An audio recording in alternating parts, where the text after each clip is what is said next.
So what did we make of that? I'll start with you, Maria, again, covering college football. Saban basically saying his players come back and tell him, Coach, compared to you, the NFL is easy. When you go to Alabama, this is Nick Saban's pitch. Look at all the guys that I've sent to the NFL. You are coming here. It is a training ground, a breeding ground for the pros, and that's how they focus their entire program around.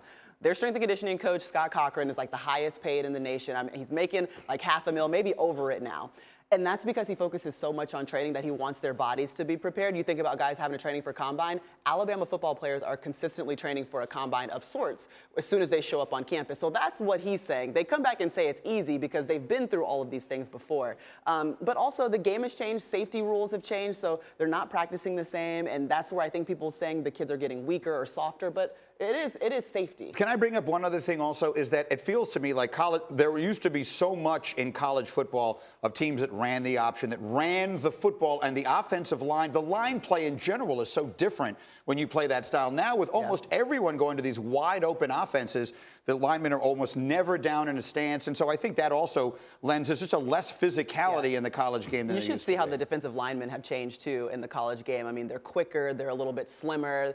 Everything is getting much faster. They weigh 240 pounds now, right? And they're just coming around the edge to sack the quarterback. Yeah, what Saban's talking about is there's a difference in a college athlete and a pro athlete. Pro athlete's got agents and he's got contracts and he's got concussion protocols. In college, it's like, hey, coach, I'm not feeling good. It's like, oh, you know what make you feel better? 10 more reps.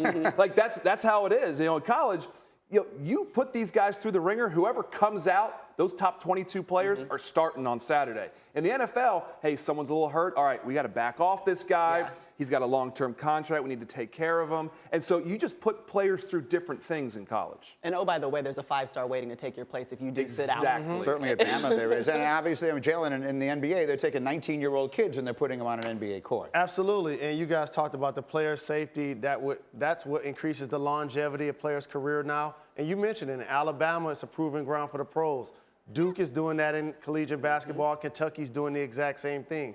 When you come here, we're going to get you ready for the league. And this experience is going to propel you for a long, great career. That's why I thought was an interesting debate as to whether or not college coaches, part of their job responsibility should be to prepare players for the pros. Like I always looked, for example, at Tim Tebow and said someone should have changed his throwing motion long before he got to the National Football League. Because, yeah, it won him a Heisman and a couple of national championships, but someone should have been looking at it and saying, hey, if your goal is to be a professional football player, this isn't going to work. And I got summarily yelled at for saying that on my previous show, basically saying, no, that's not the college coach's job. His job is to win games. But, yeah, you look at guys like, say, Denard Robinson from Michigan, and he was this run-and-gun, fun quarterback to watch, and it was great in college, but what does that translate in the NFL? Like, are you going to be a punt returner? Are you going to change and be a slot receiver? No. You know what I mean? So you are right. In a lot of ways, you have to think about the future.